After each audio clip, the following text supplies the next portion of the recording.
The grand ballroom of the Hotel Cortez was a cavern of suffocating opulence, a place where the air was thin with pretension and heavy with the scent of expensive perfume and moral decay. Crystal chandeliers, massive and ostentatious, hung from the ceiling like frozen explosions, casting a fractured, diamond-hard light over the guests below. To anyone else, this was the pinnacle of society, a gathering of the city's elite, but to Junho, it was merely another cage, albeit one gilded in 24-karat gold.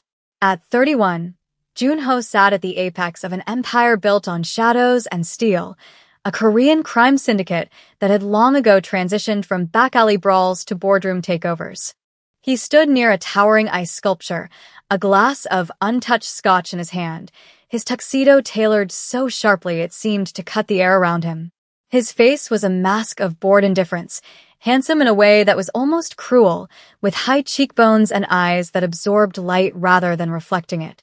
He was surrounded, as always, by a phalanx of sycophants, men who laughed too loudly at jokes he hadn't made, and women who arched their backs and lowered their necklines in a desperate bid for his attention. They were vultures in silk, and he despised them with a quiet, simmering intensity that sat in the pit of his stomach like a stone. The noise of the gala was a dull roar, a cacophony of clinking glasses and meaningless chatter that grated on his nerves. He felt a profound sense of isolation, a loneliness that was all the more acute for being surrounded by hundreds of people. They didn't see him. They saw the power he wielded, the danger he represented, the favors he could grant. If he were to strip away the wealth and the fear, he wondered if any of them would even look him in the eye. He took a sip of the scotch, letting the burn distract him, his gaze drifting over the crowd with the predatory detachment of a wolf watching a herd of sheep. He was looking for something real, something authentic in this sea of plastic smiles and borrowed influence, but he found nothing. The boredom was becoming physical, a tightness in his chest that made him want to shatter his glass against the wall just to see a genuine reaction. It was then that the accident happened. A rotund banker, drunk on champagne and his own inflated sense of self-importance, stumbled near the center of the room. His arm flailed, striking a waiter's tray, and sent a cascade of red wine and shattered crystal crashing onto the pristine marble floor.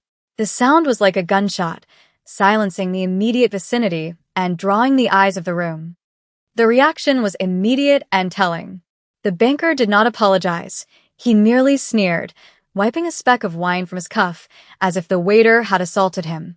The waiter, terrified, dropped to his knees, scraping at the shards with trembling hands. Guests recoiled, creating a wide circle around the mess, their faces twisted in expressions of distaste, not for the accident, but for the intrusion of imperfection into their curated evening. Junho watched, his lip curling slightly. This was their true nature, revulsion at anything messy, anything human. He expected the manager to rush over, to berate the waiter, to restore order with loud commands. Instead, a side door swung open, and the atmosphere in the room shifted imperceptibly. It wasn't a grand entrance, there was no fanfare, but something about the figure who emerged cut through the superficial tension of the room. It was a cleaner.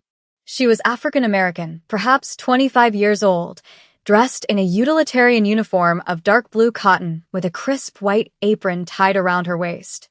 Her hair was pulled back in a practical, tight bun, revealing a face of striking, unadorned beauty that seemed entirely out of place amidst the heavily made-up socialites.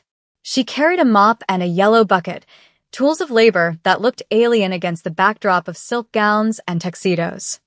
She moved with a calm, deliberate grace, her eyes fixed on the task ahead, completely ignoring the hundreds of wealthy eyes that bore into her. There was no hesitation in her step, no shame in her posture. She walked through the parted crowd not with arrogance, but with a profound, self-contained dignity that made the guests seem suddenly small and petty. Junho felt a flicker of interest, a rare spark in the ashes of his boredom. In his world, people were either predators or prey, either puffing up their chests to intimidate or cowering in fear. She was doing neither. She did not look at the banker who had caused the mess, nor did she look at the glittering crowd judging her. She simply arrived at the spill, set down her bucket, and prepared to work. It was a mundane action, yet in the context of this high-stakes theater of ego, it felt like an act of rebellion. She was refusing to play their game. She was refusing to be intimidated by their wealth or ashamed of her station. Junho straightened, setting his glass down on a passing tray without looking. For the first time all evening, the Korean Mafia boss was actually looking at something. The silence that had fallen over the ballroom was heavy, filled with the unspoken judgment of the elite. To them, the woman on the floor was invisible, a piece of machinery meant to erase the ugliness so they could return to their illusions. But to Junho, she was the only thing in the room that was in high definition. He watched as Imani, though he did not yet know her name, knelt gracefully on the marble. She didn't just slap a mop over the mess. She used a cloth to carefully pick up the larger shards of glass, placing them into a separate container to ensure no one would be cut. Her hands were gloved, steady and efficient. The banker, perhaps feeling the need to reassert his dominance after his clumsy display, let out a loud, derisive huff. "About time," he muttered, loud enough for those nearby to hear. "And make sure you get the spots on my shoes." Girl, the insult hung in the air, toxic and crude. Several guests tittered nervously, a sound like dry leaves skittering on pavement. Junho's eyes narrowed into slits. In his world, a comment like that would cost a man his tongue. He waited for the woman to react. He expected her to flinch, to apologize, to scurry and scrape and beg for forgiveness for a sin she hadn't committed. That was what people did when money spoke. But Imani did not flinch. She didn't even pause in her work. She continued to wipe the floor with a rhythmic, hypnotic motion, the swish of the cloth the only sound in the immediate circle. It was as if the banker didn't exist. It was as if his wealth, his suit, and his rudeness were less real to her than the red wine staining the white marble. This lack of acknowledgement was a more powerful rebuke than any scream could have been. It stripped the banker of his power. Ignored, he looked foolish, a child throwing a tantrum at a wall. Junho felt a strange sensation in his chest, respect. It was a foreign feeling, one he rarely directed at anyone outside his immediate circle of lieutenants, and certainly never at a civilian, let alone a cleaner at a gala. He found himself moving before he made the conscious decision to do so. The crowd, sensing his movement, parted instantly, fear rippling through them like a current. They knew who he was. They knew the violence that lay coiled beneath his bespoke suit. Junho walked with the lazy, dangerous confidence of a tiger entering a clearing, stopping just at the edge of the spill, his polished dress shoes inches from where Imani was working. The banker, seeing Junho approach, paled instantly, his earlier bravado evaporating. He assumed, perhaps, that the crime boss was coming to join in the mockery, or perhaps to punish the clumsy waiter. But Junho didn't look at the banker. He looked down at the top of the cleaner's head. He wanted her to look at him. He needed to see her eyes.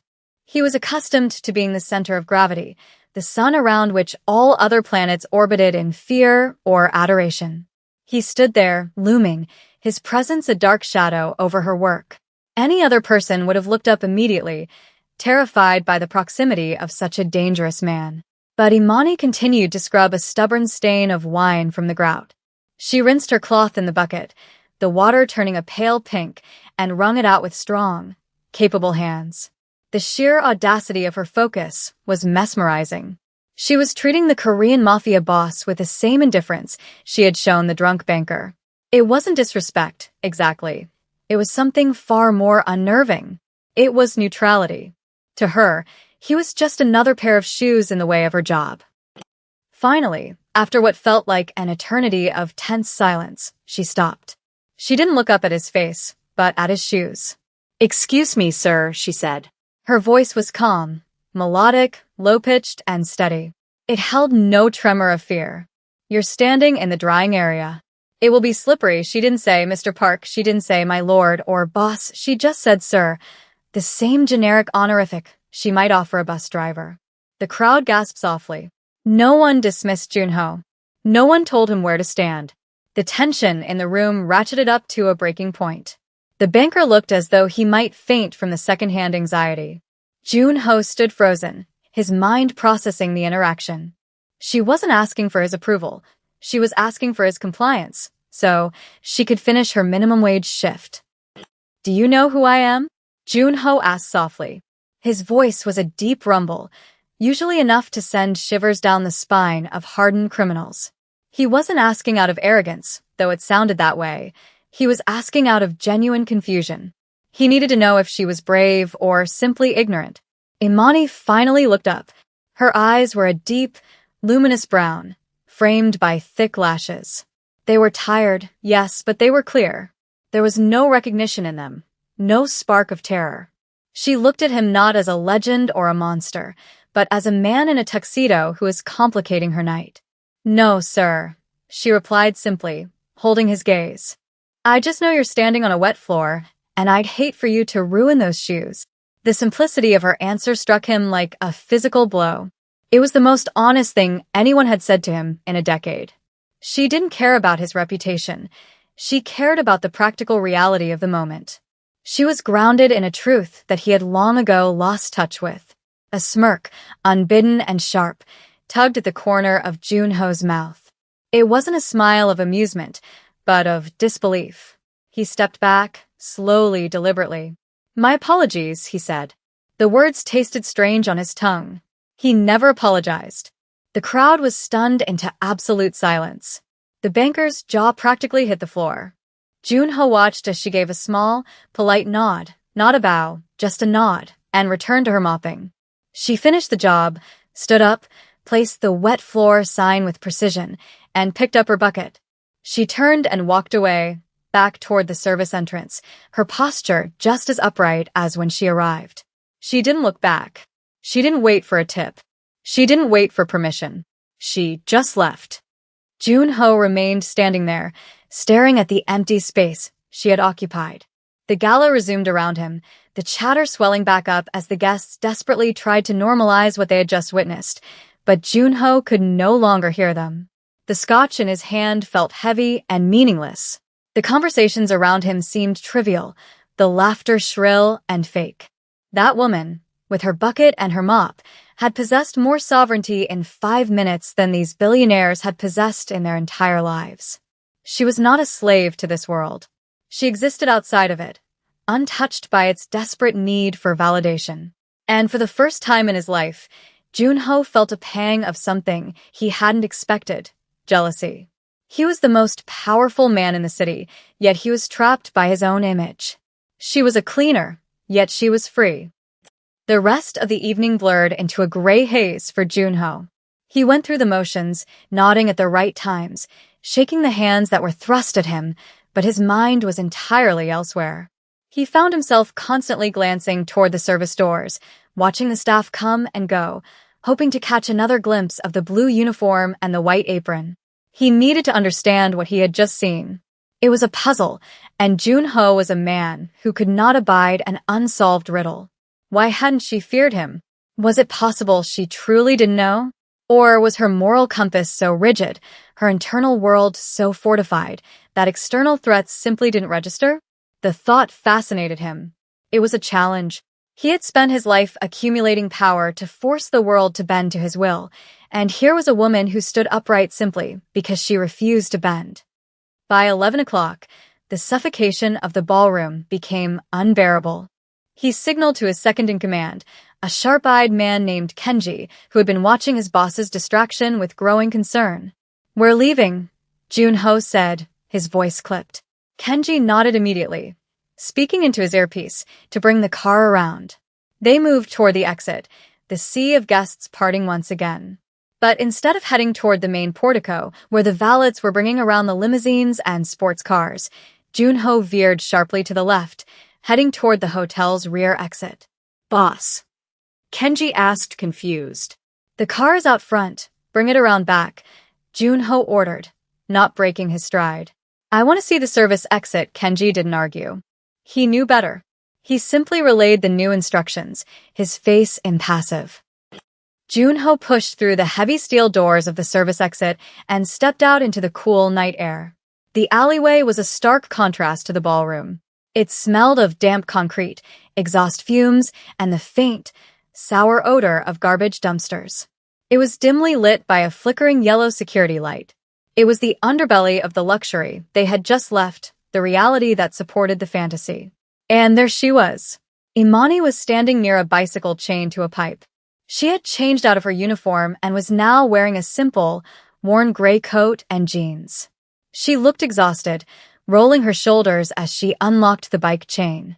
She looked smaller out here, more vulnerable without the armor of her uniform, yet the set of her jaw remained the same. Junho stopped a few yards away, his tuxedo glowing starkly white in the gloom of the alley. He felt ridiculous suddenly, standing there in a $5,000 suit in a dirty alleyway, watching a woman unlock a rusted bicycle. But he couldn't turn back. He needed to bridge the gap. He cleared his throat. Imani froze, her hand on the bike lock.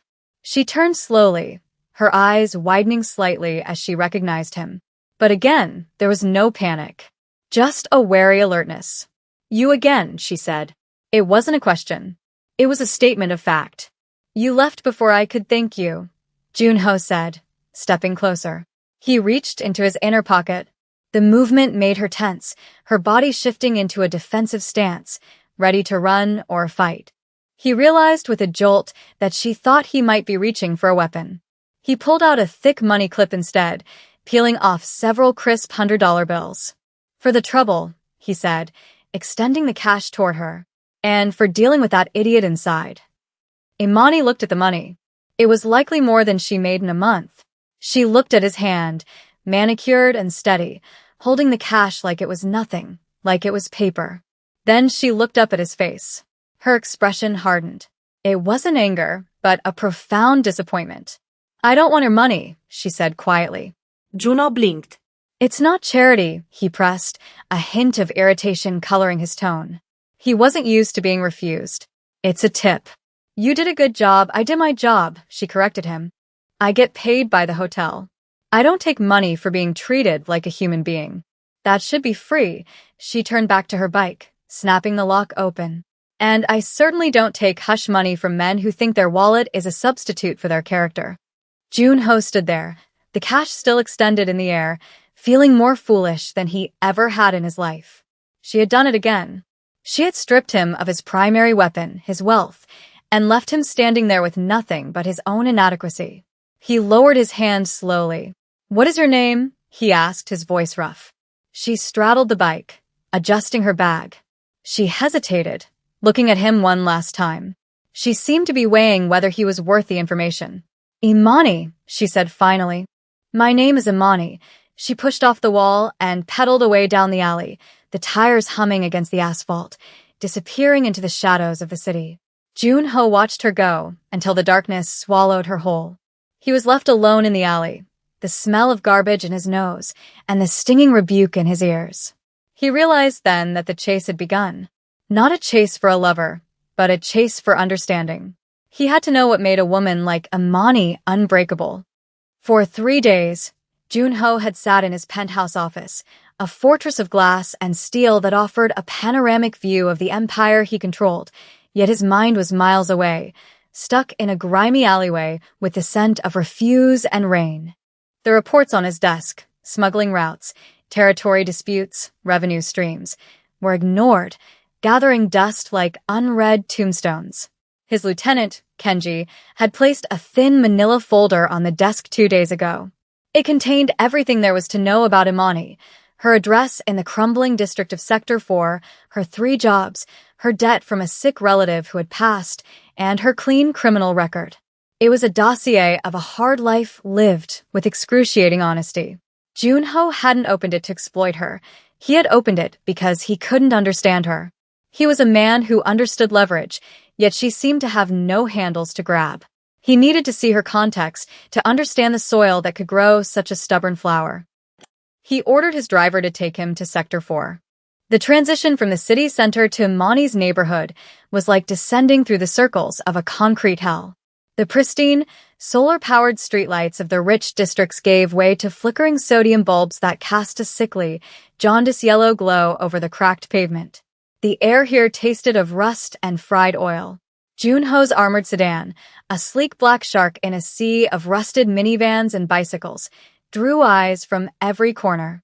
Men in hoodies watched from shadows, Grandmothers watched from stoops.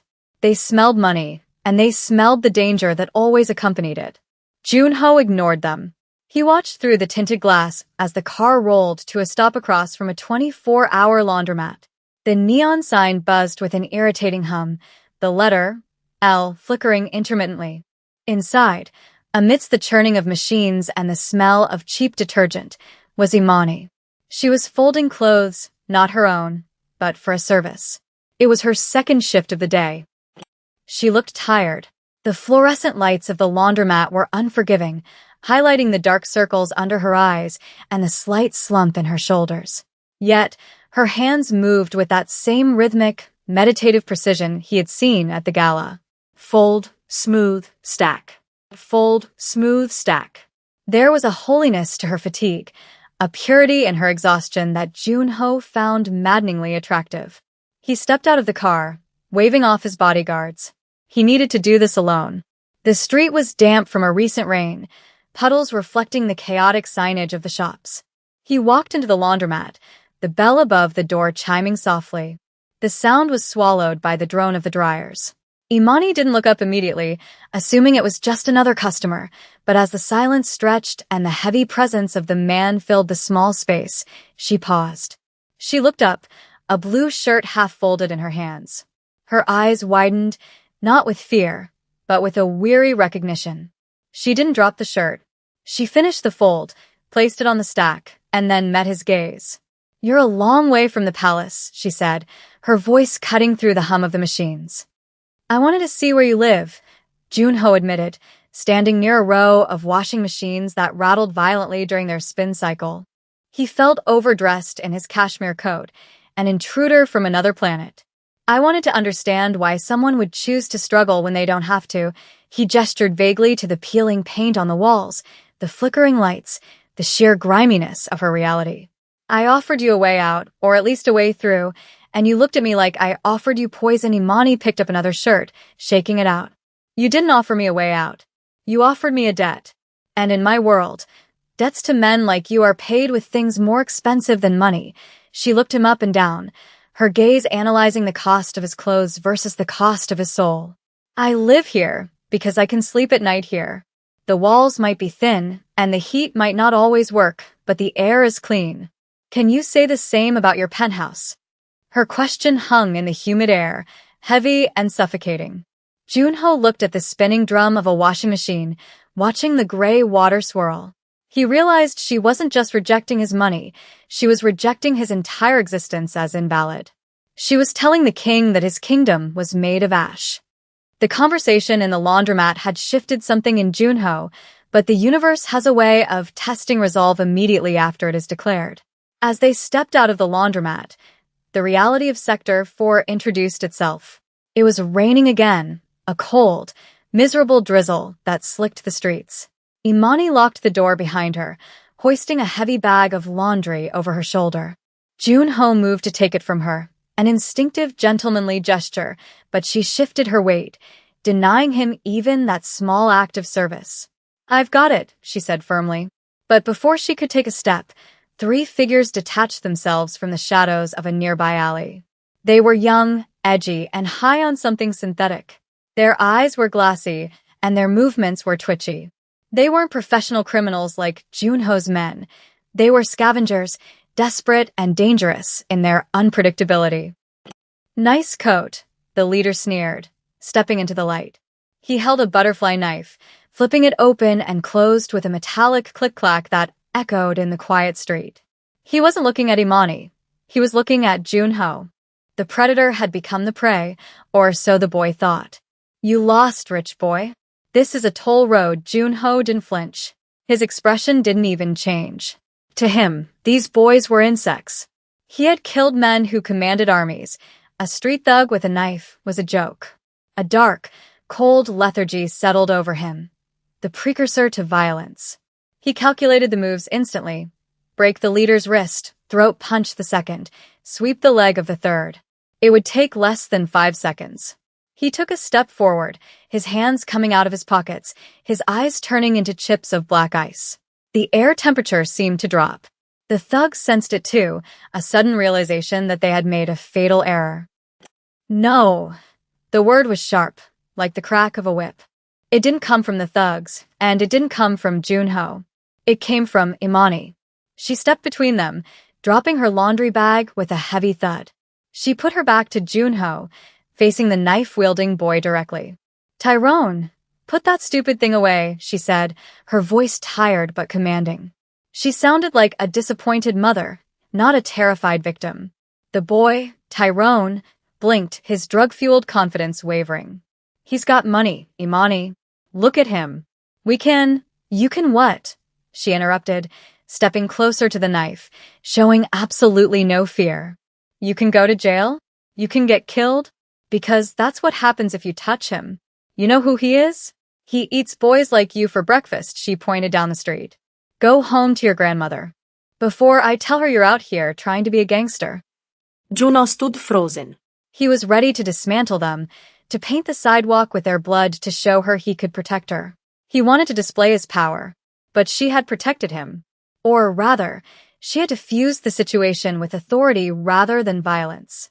Tyrone looked at Imani, looked at the silent, terrifying figure of Junho behind her, and snapped the knife shut.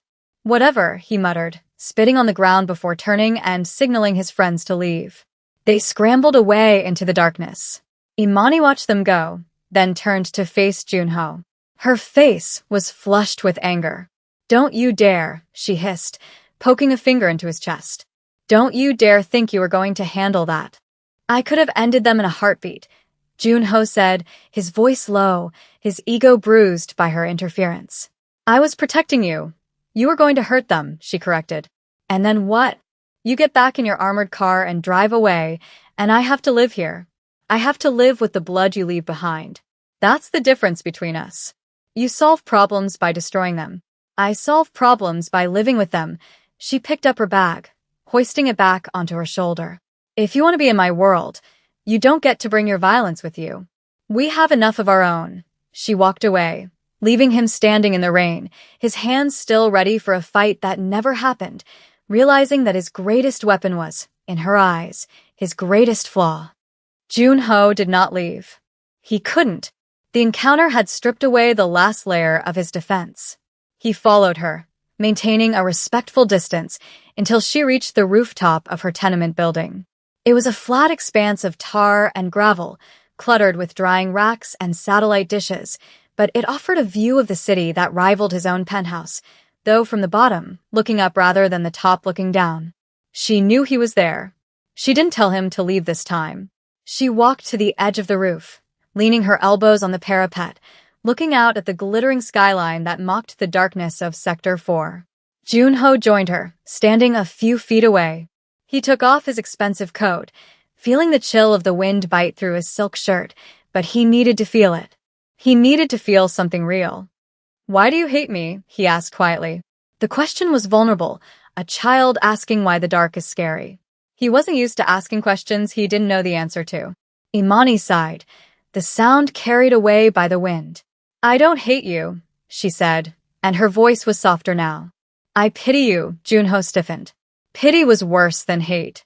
You have the world in your pocket, she continued, but you're starving. I saw it in your eyes at the gala. You were the loneliest man in that room. You think power is control, but power is just isolation. You build walls to keep people out, and then you wonder why you're cold. She turned her head to look at him, the city lights reflecting in her dark eyes. I have nothing according to you. But when I walk down the street, people know my name. Tyrone listened to me because I helped his grandmother with her groceries. I have connection. You have fear. Which one of us is really poor? Junho looked at his hands. They were strong, capable hands that had built an empire, strangled enemies, and signed million-dollar contracts. But she was right. They were empty. He had never held anything that didn't want to run away or didn't want to take something from him. I don't know how to be anything else, he confessed, the words tearing out of his throat. This is what I was made for. The shark cannot apologize for its teeth, then stop swimming, Imani said simply. You're a man, not a shark. You make choices every day. You chose to come here. You chose not to hit those boys.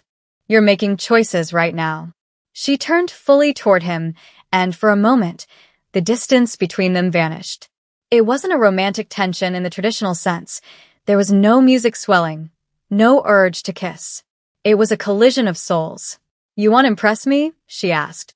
"Don't buy the building. Don't beat up the bad guys. Just be human. Take off the mask." It must be so heavy. Junho felt a crack in the armor he had worn since he was a boy. He felt a tear, hot and humiliating, prick at the corner of his eye. He blinked it away furiously, but she saw it. She didn't mock him. She reached out, her hand rough from labor and cold from the air, and briefly touched the sleeve of his shirt. It was a gesture of profound mercy. "Go home, Junho," she whispered, using his name for the first time. "Go home and figure out who is under the suit." The universe, however, rarely allows for peaceful epiphanies in the lives of men like Junho. As he descended the stairs from the roof, his mind reeling from the intimacy of the conversation, the vibration of his phone shattered the moment. It was Kenji. "Boss, they found us. The Viper clan. They tracked the car. They're 3 minutes out. We're compromised." Junho's blood ran cold. The Viper clan was his primary rival, ruthless and indiscriminate. They wouldn't care about collateral damage. They wouldn't care about Imani.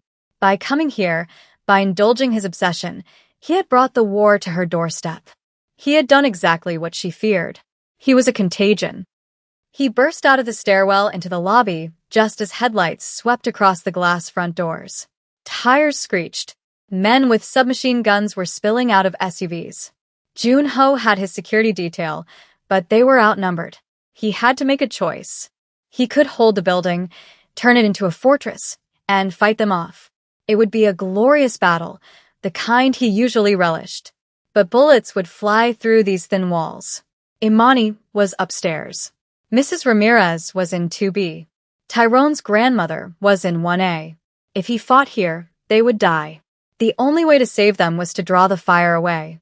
To leave. To run. It went against every instinct he had as a warlord. A boss never runs. A boss stands his ground. "Kenji!" Junho roared into his comms. "Get the car moving. We're leading them out." "Boss, that's suicide," Kenji shouted back. "We have better cover here." "I said move." Junho sprinted out the back exit, flanking the building to reach his car, firing his handgun into the air to draw attention. It worked. The Viper hit squad turned, seeing their primary target exposed. Bullets chewed up the pavement around his feet as he dove into the back of his sedan. "Drive," he screamed. "Get us to the highway, away from the residential zone." The driver floored it. As the car squealed away, Junho looked back through the rear window. He saw the muzzle flashes of the pursuing vehicles chasing him, moving away from Imani's building. He sat back, his heart hammering against his ribs. He had just surrendered territory. He had shown weakness. He had run away. And as he watched the lights of Sector 4 fade into the distance, he realized it was the bravest thing he had ever done. He had finally used his power to protect something by removing himself from it. 6 months later, the gala was held at the same hotel, under the same chandeliers, with the same hollow people drinking the same expensive champagne. But Junho was not there. His seat at the head table remained empty, a topic of whispered speculation among the elite. Rumors swirled that the Korean Mafia boss had gone soft, that he was restructuring, that he was losing his edge. They said he was spending his money on community centers and anonymous grants rather than guns and bribes. They said he was seen walking in parks without bodyguards. They said he was weak. But miles away, in the quiet, rain-slicked street of Sector 4, a black sedan parked across from the laundromat. It didn't stay long. The window rolled down just an inch. Junho sat in the back. He looked different. The tension that used to tighten his jaw was gone. He wore a simple jacket, not a tuxedo. He watched as Imani walked out of the laundromat, locking the door. She looked healthy. She had a new coat, warm and sturdy. She unlocked a new bicycle. Not a gift from him, but one she had bought herself, perhaps with a raise she had negotiated. She paused before getting on the bike, looking across the street at the black car. She couldn't see him through the tint, but she knew. A small, knowing smile touched her lips. She didn't wave. She didn't approach. She simply placed her hand over her heart for a brief second, a gesture of acknowledgement, of respect between two sovereigns of different worlds. Then she pedaled away. Junho watched her go, a sense of peace settling over him that no amount of money had ever bought. He tapped the divider. "Let's go," he told the driver. "We have work to do." He wasn't a clean man, and he never would be completely. But he was learning that even a monster can choose not to bite.